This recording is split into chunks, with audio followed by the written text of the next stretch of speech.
Hey guys, welcome back here to another Pauper video. We are looking at the top 5 avatar cards.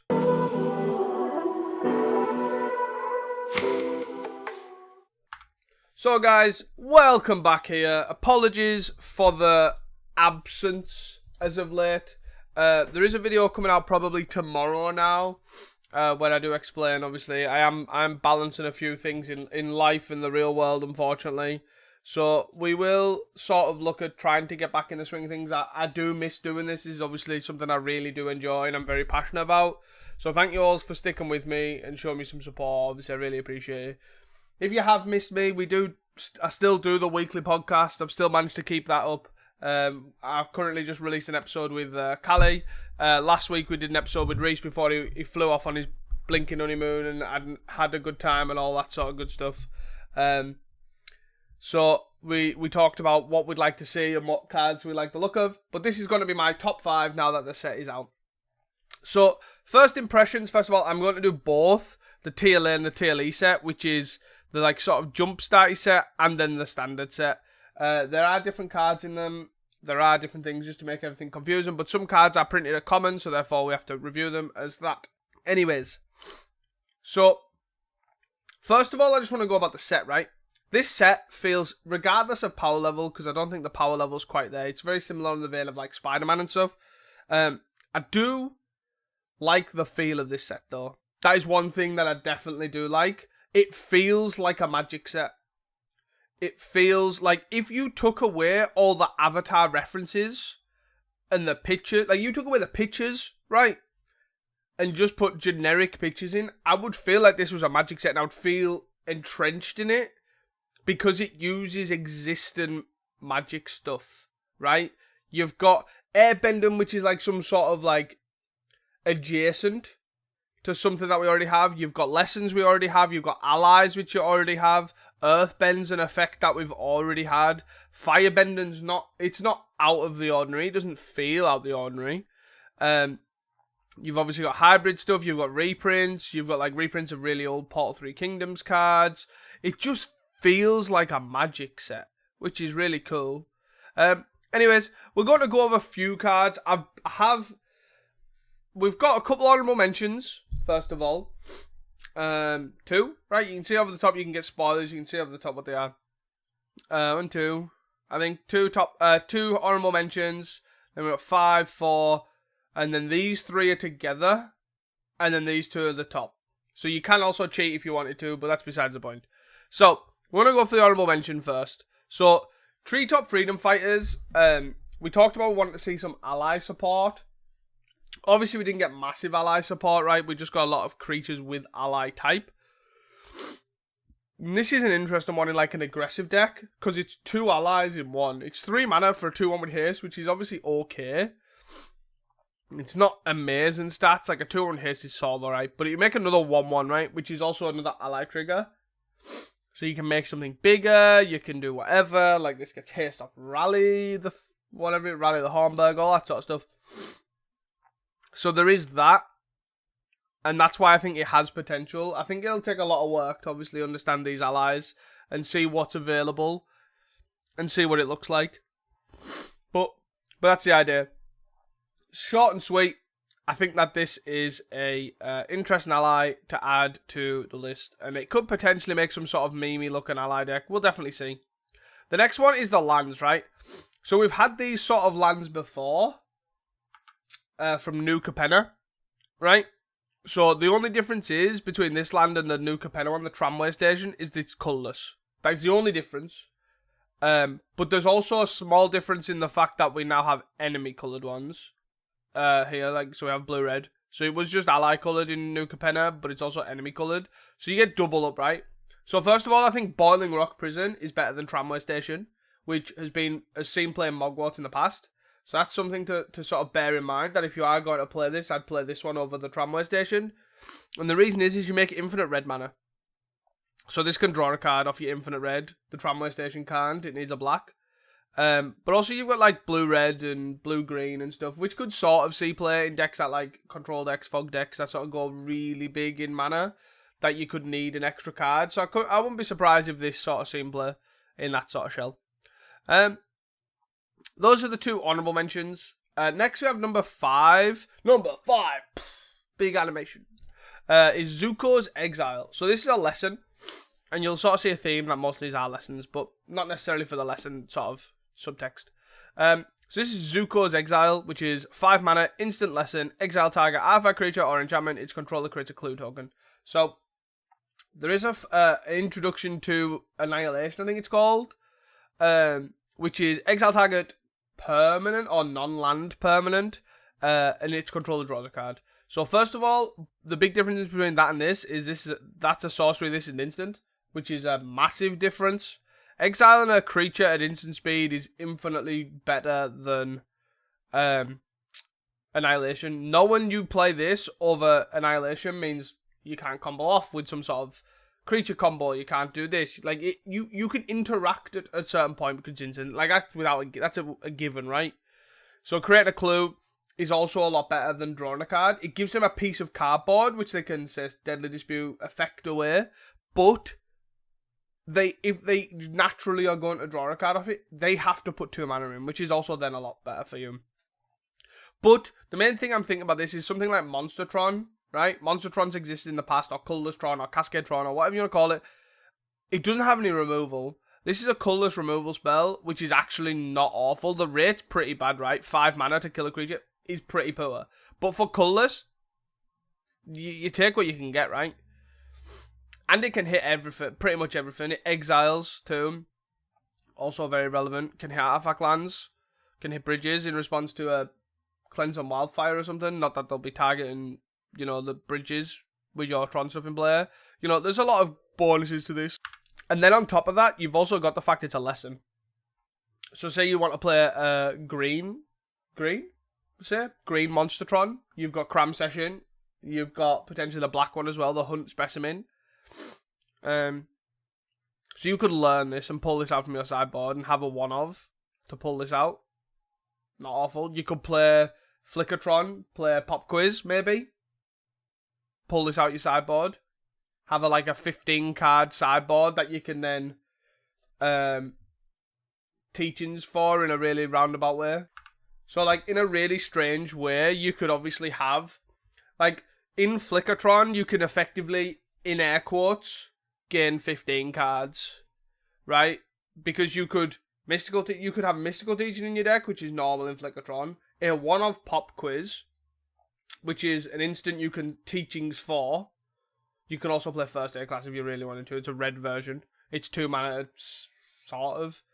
The only difference is the effect doesn't really do anything. But anyways, you can play one of those instant speeds, and then these lessons, which we'll also touch on, are sort of semi-reasonable, right? They're a lot better than the previous ones. So the fact that you could then run this as a sort of catch-all, I guess. You could then run the green one, which also does enchantments and stuff. There's a lot of different stuff you can do with this. So this is pretty instant. You could also just generally just have this in as well if you want to save yourself the additional 3 mana or whatever, or 2 mana for the learn card, but it gives you access to have these lessons in your board as well, which is pretty interesting. Number 4, big explosion animation, woo! Anyways, is Wolf Core Villager, which is from the Eternal set, the Jumpstarty set or whatever it's called. And this is Wolf Cage Villager, 1 mana 2/2. This creature enters tapped. I'm not too sold on this. I am a little bit, but I'm not too sold. I think it's fine. It's a Diagraph Ghoul, right? But in white. Which, when they're playing that Spider-Man card, or Darvel, the End-Web, or the web-slinging card that you enter... It enters tapped and all that sort of stuff. So you can play this on rate, right? And it's just a 1 mana 2/2. It's aggressive. It does what it needs to do. And it attacks. Right? That's fine. But then you can also, in the late game, pay effectively what is 3 mana without... If you're in this board stall, you can pay 3 mana, get you 3/3, get you 2/2. And sort of go about your day. Right? Because you go white for this, it's tapped. White for the web slinging. Play the 3/3, white for this again. I know it's not a great rate. You get basically 3 mana for a 3/3 and a 2/2. that's sort of okay. It's not awful, but it's sort of like a reasonably statted thing, right? Is sort of the bonus for it. I don't know if it'll see play. I don't know if it'll, replace something in White Weenie, because the list's pretty tight. So, yeah, it'd be interesting to see if it does. I'm not 100% sold on it. I do think it could, if this card started to see play, I would not be surprised, which is why I've put it so highly, right? But you also got to bear in mind that where I'm at with the bar of the top 5, it's not like, oh my god, I think this card's great because it's in my top 5. You've got to sort of look at the cards as a whole and see what I have put in my top 5. To sort of that'll sort of give you a vibe of the power level that I'm feeling this set's on. I say number 3 with your big fancy. I should actually probably do that, but oh well. Are these 3 together, right? So that is Azula Always Lies, Dai Indoctrination, and Origin of Metal Bending. So we'll start with these 2, I guess. So Azula Always Lies is a lesson, instant speed lesson. Choose one or both. Tag creature gets -1/-1 till end of turn. Put a +1 scar on tag creature. So these 3, if you haven't already guessed, the lessons that can be pulled for Mogwarts and they're all very relevant. So this one is choose one or both, which is also really important. Putting a +1 scar on tag creature is important, and the reason it's important is because it resets persist on your Putrid Goblin.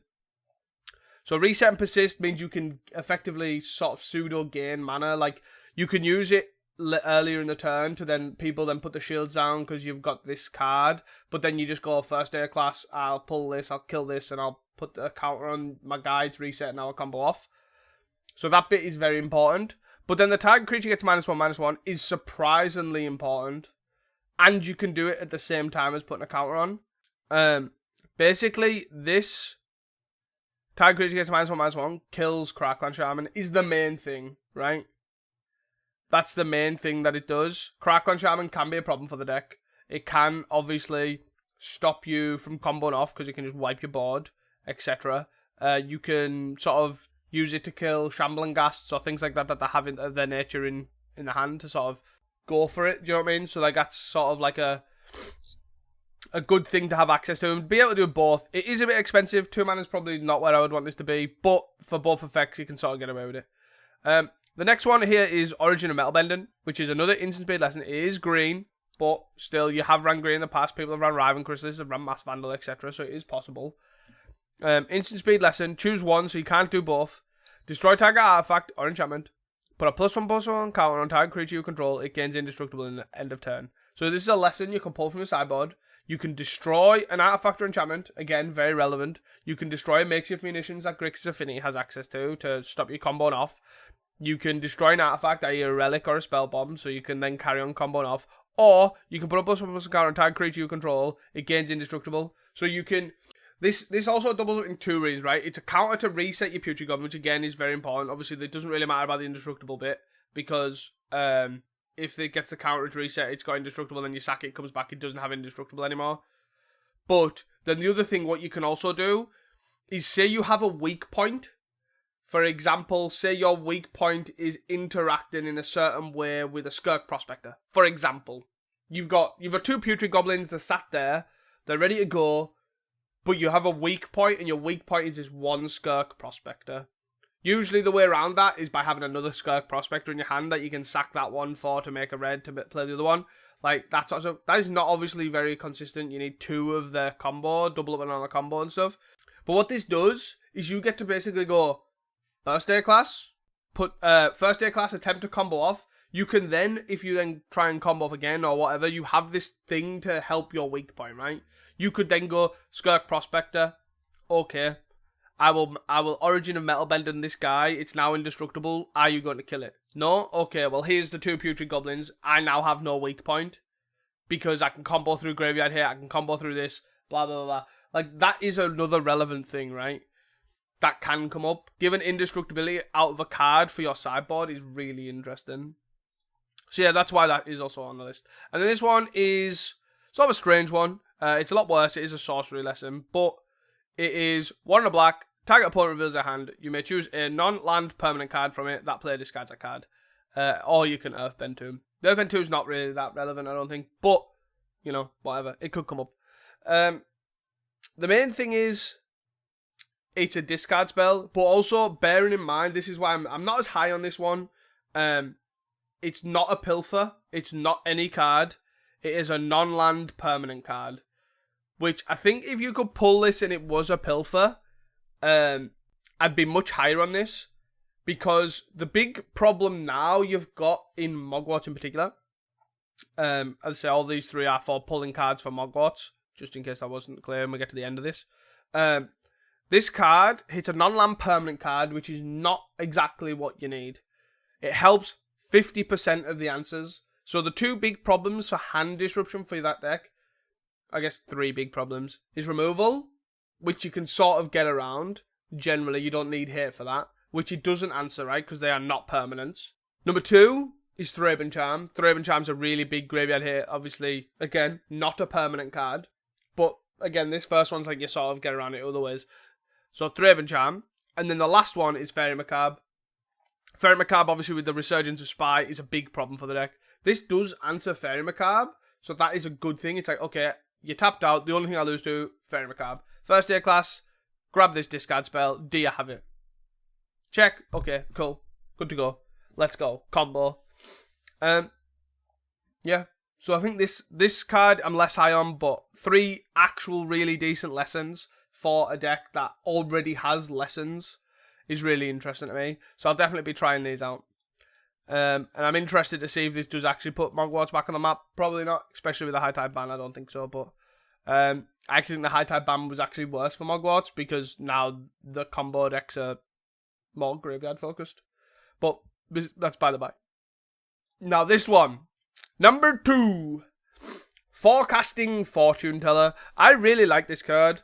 I don't know how good it's going to be, but there's a couple of things that it's good for. One, it's an ally. So if there's any blue base, Halimar ally, or whatever the guy's called, ta-da, this guy's pretty sweet. 2, potentially, I'm unsure on this one. I'm not a FAMS expert, but this is like an Augur Bolas for FAMS, right? You have a familiar.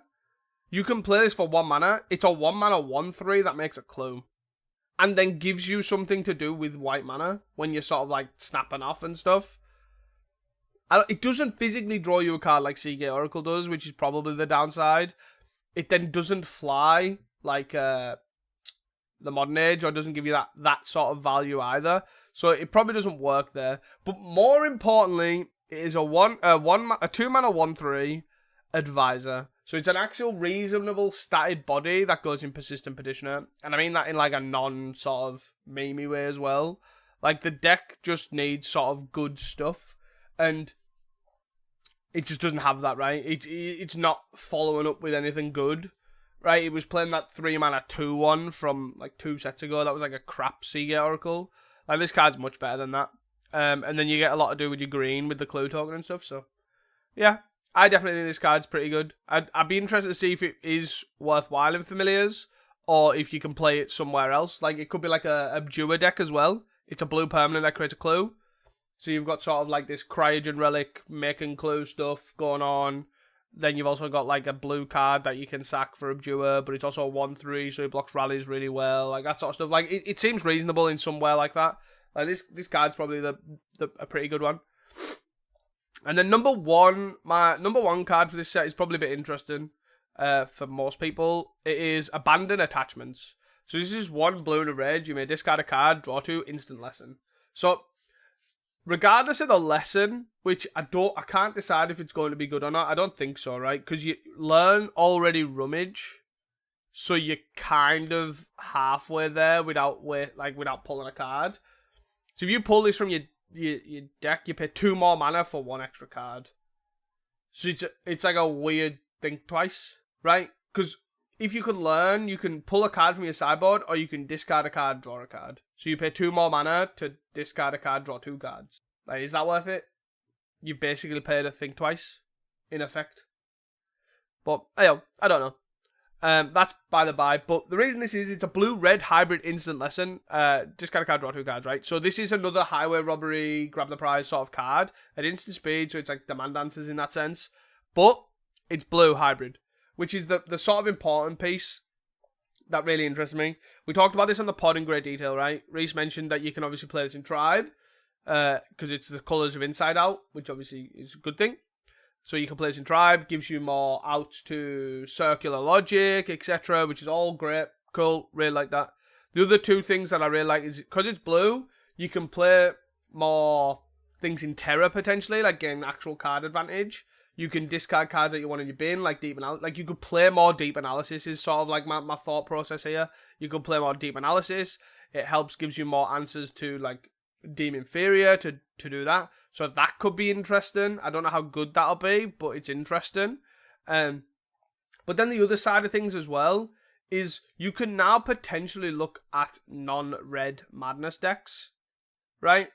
That's an interesting food for thought. Like, you've got the Modern Age, you've got Abandoned Attachments, you've got Swarm Being of Bees, you've got Kitchen Imp, you've got Dark Withering. Like, there's probably something there. I don't know how good it is, but there's probably something there. And that means that you've obviously got this new potential, new archetype, or archetype changing. Like, if this card is now a 4 of in Terra, like, it's done its job, right? Like, that's cool. That's like a new way of playing Terra. Cool, all for that. It's also, you've got, as I say, you've got blue, potentially blue-black Madness, or blue-green Madness again, coming back, potentially. So you've got a lot of different cool stuff. That's a really cool brewing potential, and that's not even on its lesson part, which I actually think is the worst thing about it.